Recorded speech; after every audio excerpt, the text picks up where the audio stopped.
One of the most famous faces on morning television in America, the NBC News anchor Savannah Guthrie, has made a tearful appeal with her brother and sister for the safe return of their mother, whom police believe has been kidnapped. Nancy Guthrie went missing from her home in Arizona at the weekend. Donald Trump has promised. There is a difference between a stranger entering a property and someone who already knows it.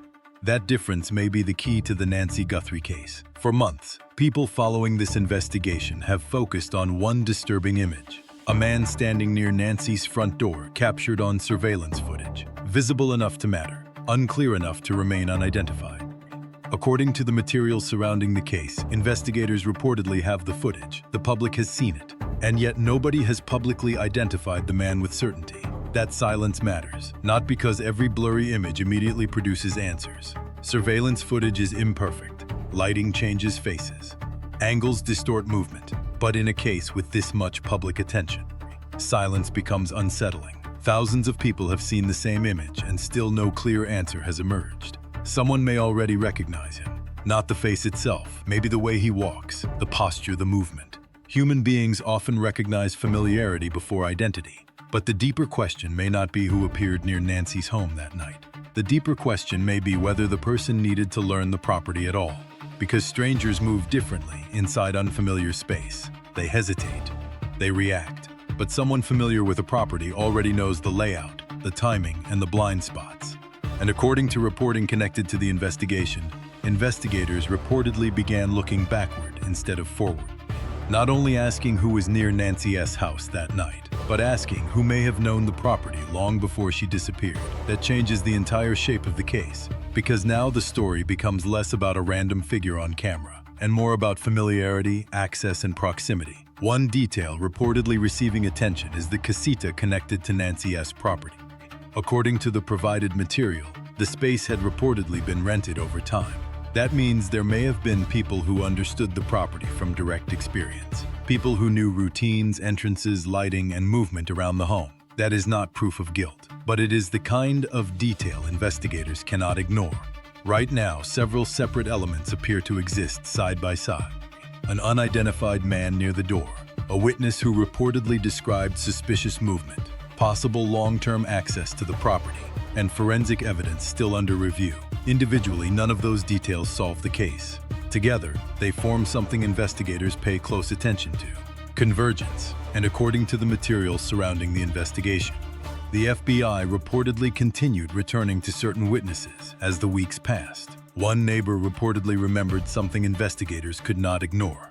Not a face. Movement. Aldine reportedly could not identify the person she saw that night. What stayed with her was the movement. According to the materials surrounding the case, Aldine was one of the first neighbors investigators reportedly spoke to after Nancy disappeared. She described seeing movement in the neighborhood during the overnight timeline. Not necessarily something dramatic, not a clear face, not a direct confrontation, just movement that felt wrong in a way she could not fully explain. That detail matters more than people realize, because witnesses rarely remember events like cameras do. Human memory is emotional before it is technical. People remember what interrupted normal patterns, what created discomfort, what made them stop and notice something they normally would have ignored. And according to the provided material, the FBI reportedly returned to Aldine more than once. That is important. Investigators usually revisit witnesses when earlier details begin fitting into a larger picture differently than before. Sometimes a statement from week 1 becomes more important in week 12. Because new evidence changes its meaning that appears to be happening here. Because the investigation no longer seems focused only on who appeared near Nancy S. front door. It reportedly began examining who may have understood the property well enough to move through the area comfortably. And that is where the case becomes more unsettling. According to the material, investigators reportedly started looking deeper into people connected to the property over time. Renters, contractors, individuals who may have had residential access through the casita or other long-term proximity. Not because familiarity proves guilt, but because familiarity changes possibility. A person who already knows a property behaves differently from someone discovering it for the first time. They know the lighting, the timing, the spaces that stay quiet. They understand how movement around the home normally feels. Which means a witness describing movement that felt unusual may matter more now than it did in the beginning. and while investigators reportedly continued rebuilding the timeline. Another issue quietly created controversy around the case, the search itself. Because according to the provided material, the United Kajun Navy reportedly offered additional search assistance, including drones, K-9 teams, thermal imaging, and aerial support. The offer was reportedly declined. That does not automatically mean investigators made the wrong decision. There may have been operational reasons. Active investigations sometimes restrict outside involvement to protect evidence or avoid interfering with specific investigative strategies. But it created questions, because the terrain surrounding the Catalina foothills is enormous, difficult, harsh, and people following the case began asking the same thing. If Nancy is still somewhere out there, was every available resource used to find her? That question still hangs over the investigation, and while search efforts remained a source of public frustration, investigators reportedly continued focusing on another piece of evidence entirely. A piece of evidence sitting inside an FBI lab, an unidentified hair recovered from the home. According to the material surrounding the case, investigators reportedly recovered an unidentified hair from inside Nancy's home. And right now, that detail may be more important than the public fully realizes. Because unlike rumors, theories, or online speculation, biological evidence exists inside a very different category. A witness can misremember. A timeline can shift. Surveillance footage can be unclear. But physical evidence has the potential to either connect people to a location or eliminate them entirely. That is why the unidentified hair matters. Not because it automatically solves the case, but because it represents something investigators can test. According to the provided material, the hair was reportedly being examined by the FBI as investigators continued building the broader evidentiary picture. And when you place that detail beside the other reported elements in the investigation, the structure becomes harder to ignore. A man near the door, a witness describing movement that felt wrong, people with possible long-term familiarity with the property, and now biological evidence waiting for identification. Separately, each detail raises questions. Together they begin forming what investigators often call an evidence ladder. One piece does not carry the full weight of the case, but multiple pieces aligning can gradually narrow possibilities until certain explanations become harder to dismiss. That appears to be the direction this investigation is moving. And according to the material surrounding the case, investigators reportedly continued revisiting older details as new information emerged. Because in complex investigations, evidence rarely arrives in a perfect sequence. Sometimes the meaning of a clue changes only after another clue appears beside it. That may explain why the focus reportedly shifted toward familiarity and access. Because if the unidentified person near Nancy's home already knew the property, then movement inside that environment starts looking different. A witness noticing unusual behavior matters differently. A timeline matters differently. Even silence matters differently. And then there is another uncomfortable reality investigators reportedly had to consider. The possibility that someone connected to the case knew concern was building before Nancy vanished, according to the material. A witness later reportedly told investigators that Annie may have tried to stop Tommaso before everything escalated. If true, that changes the emotional structure of the case completely. Because now the question is no longer only what happened on the night Nancy disappeared. The question becomes whether warning signs existed before that night ever arrived, and whether someone recognized them in time. If the witness account is accurate, then one of the most important questions in this case changes immediately. Not what happened, but when people realized something was wrong. According to the material surrounding the investigation, a witness reportedly told investigators that Annie may have tried to stop Tomaso before Nancy disappeared. That statement is emotionally explosive, but it also needs to be handled carefully, because right now it remains part of a reported investigative narrative, not a public legal conclusion. Still, if true, it changes the shape of the timeline, because trying to stop someone suggests recognition. It suggests concern existed before the night Nancy vanished. And once investigators begin examining that possibility, every interaction leading up to January 31st starts carrying different weight. What exactly did Annie reportedly try to stop? That is the critical question. Was it an argument escalating emotionally? A growing obsession? Financial pressure? Something Tomaso allegedly said directly. or simply a feeling that events were moving towards something dangerous. Right now, those details remain unclear publicly. But according to the materials surrounding the case, investigators reportedly began examining not only physical evidence and surveillance footage, but also the emotional environment surrounding the people connected to Nancy before her disappearance. That matters because forensic evidence can show movement, timing, communication, and behavior. But witnesses often reveal something different: awareness. And awareness changes everything. Because if someone recognized danger before Nancy vanished, investigators naturally begin asking new questions. When did concern begin? How serious did it become? Did communication change before January 31st? Did anyone try to intervene? And if they did, what happened afterward? According to the provided material, investigators reportedly continued reconstructing digital communication connected to the case, including deleted messages and metadata analysis. That means if concern was expressed through calls, texts, or messages before Nancy disappeared, investigators may already be searching for traces of those conversations. Even deleted conversations can leave behind patterns, timing, gaps, metadata, behavioral changes, and sometimes the absence of communication becomes important too. Because silence inside an investigation is rarely empty. Sometimes silence reflects fear, sometimes uncertainty, sometimes loyalty, and sometimes it reflects someone struggling with the realization that events may have gone further than they ever expected. That is why this witness account matters. Not because it proves guilt, not because it confirms a theory, but because it introduces the possibility that warning signs may have existed before Nancy vanished. And if warning signs existed, investigators will want to know who recognized them, who ignored them, and who may have understood more than they admitted at the beginning. That is where this case becomes larger than surveillance footage or forensic testing alone. It becomes a question about human behavior, about what people notice, what they dismiss, and what they choose to say only after it is too late to change the outcome.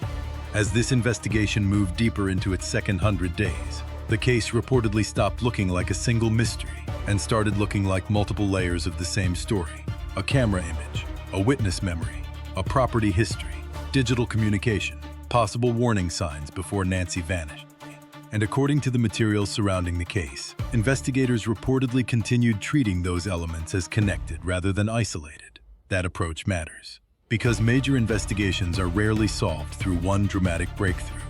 Real cases often move slowly, piece by piece. Investigators eliminate explanations one at a time until the remaining possibilities become harder to ignore.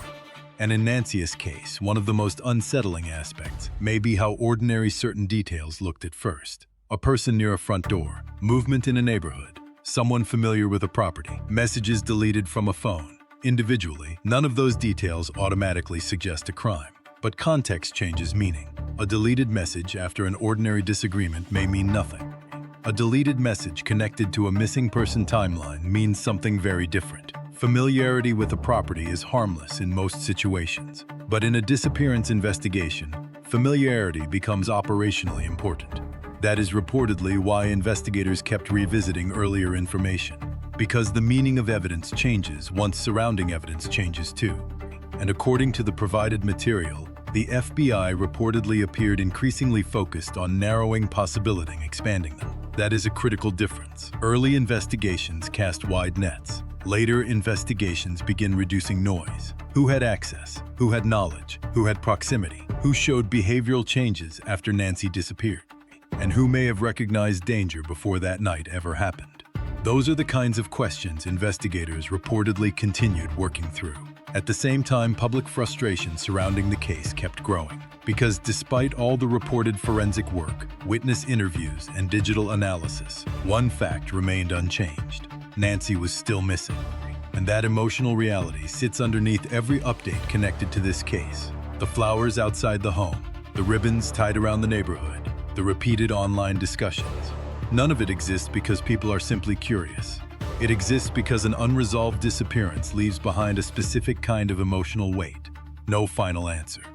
No closure, just absence. And according to the material surrounding the case, investigators reportedly continued returning to that same central idea. Someone may still know more than they have said publicly.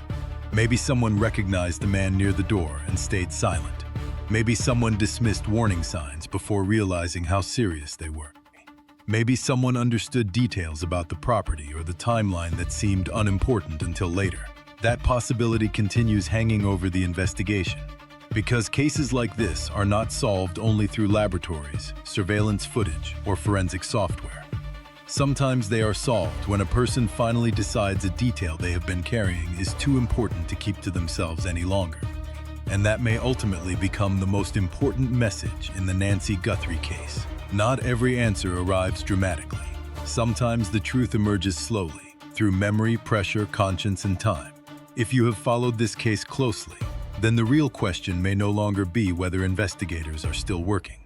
According to the material surrounding the investigation, they are. The real question is whether the final missing piece already exists in someone's memory right now. There is another reason this case continues holding public attention.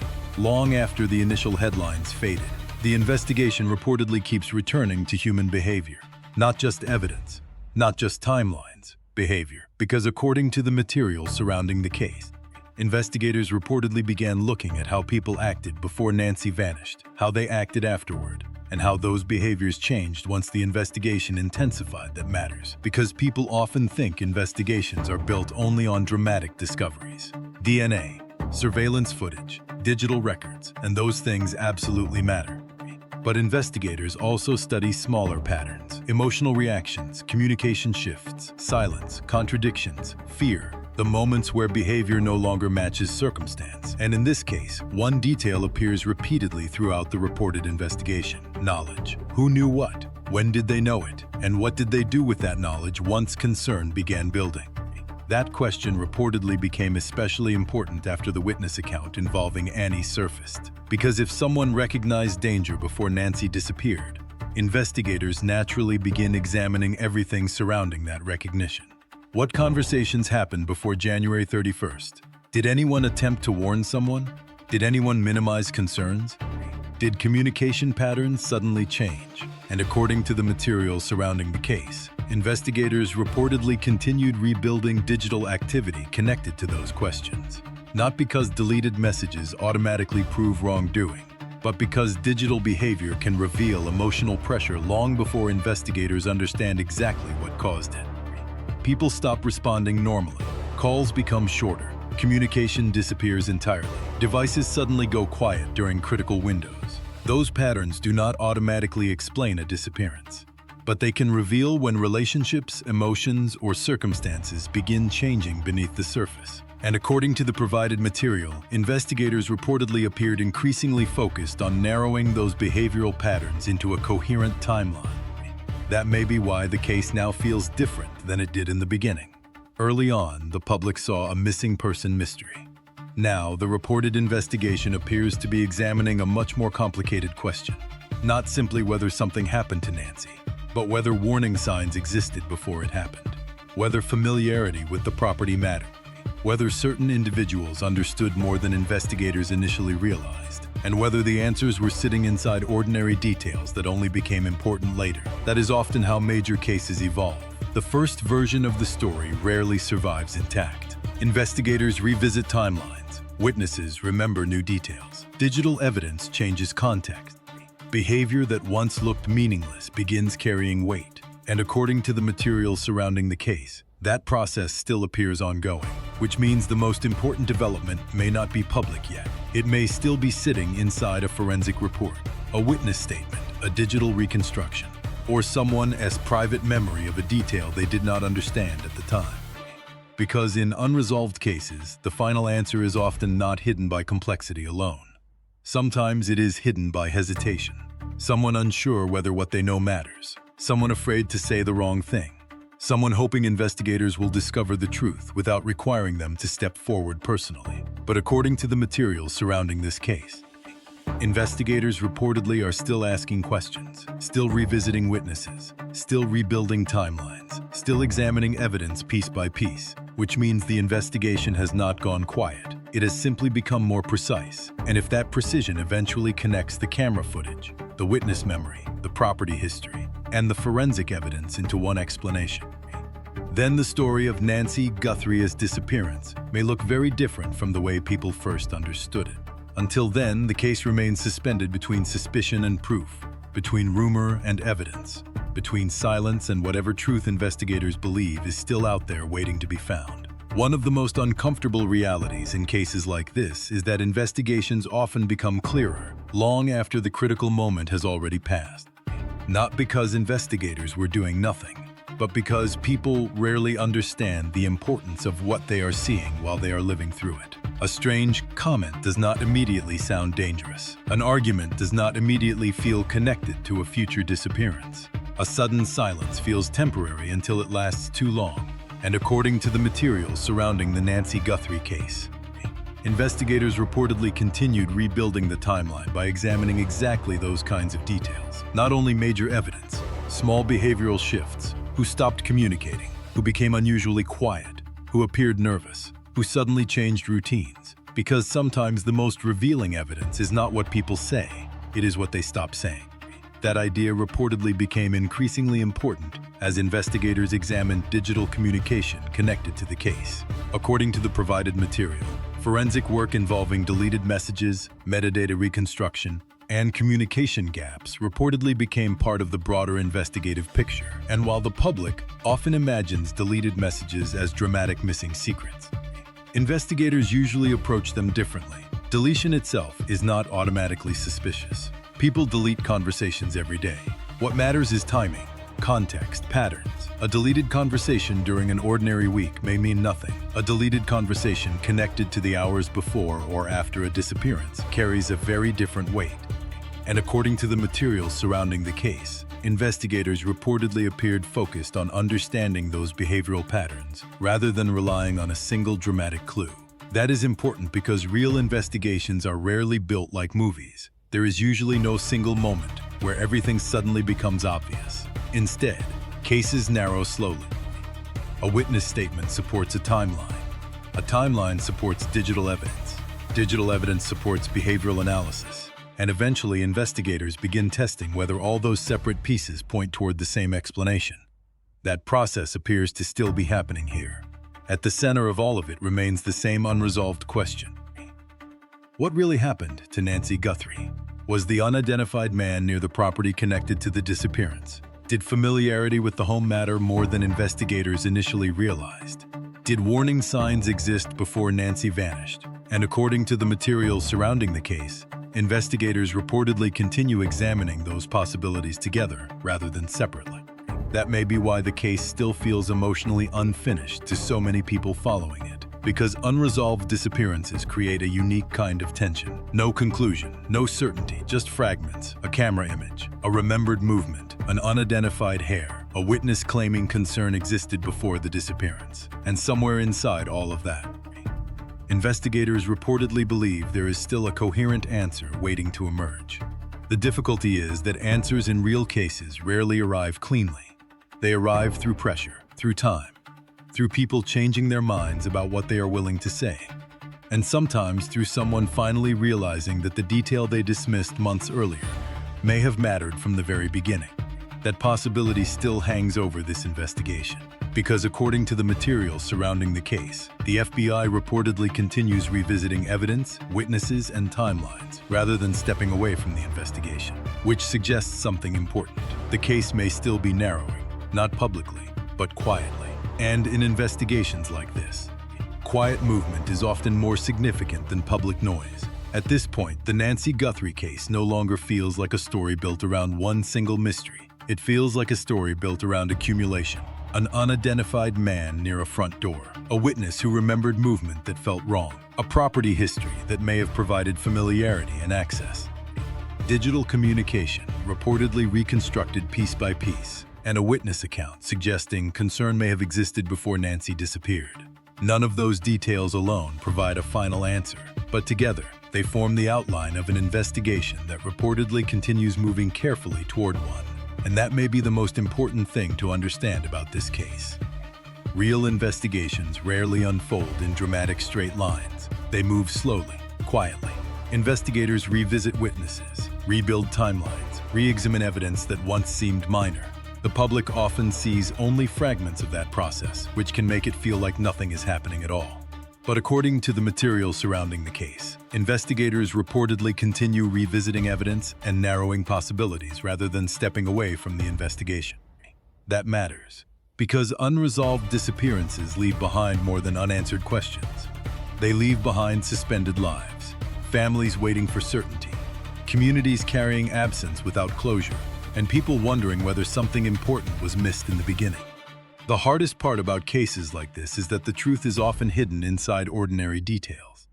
A movement someone almost ignored, a conversation someone dismissed at the time, a person near a house who seemed unimportant until later. Sometimes the final missing piece is not hidden because it is impossible to find. Sometimes it is hidden because nobody realized its importance soon enough, and according to the materials surrounding this investigation, that possibility still appears central to the case. Because somewhere between the camera footage, the witness statements, the digital evidence, and the unanswered questions about familiarity with the property, investigators reportedly believe there is still a coherent explanation waiting to emerge. Until then, the Nancy Guthrie case remains suspended between suspicion and proof, between memory and evidence, between silence and whatever truth may still be waiting for someone to finally speak out loud. If this case matters to you, keep Nancy's name in the conversation respectfully, not for speculation, not for online noise, but because unresolved cases survive through attention, memory, and the possibility that someone who knows something may eventually decide to come forward. And in investigations like this, even the smallest detail can change everything.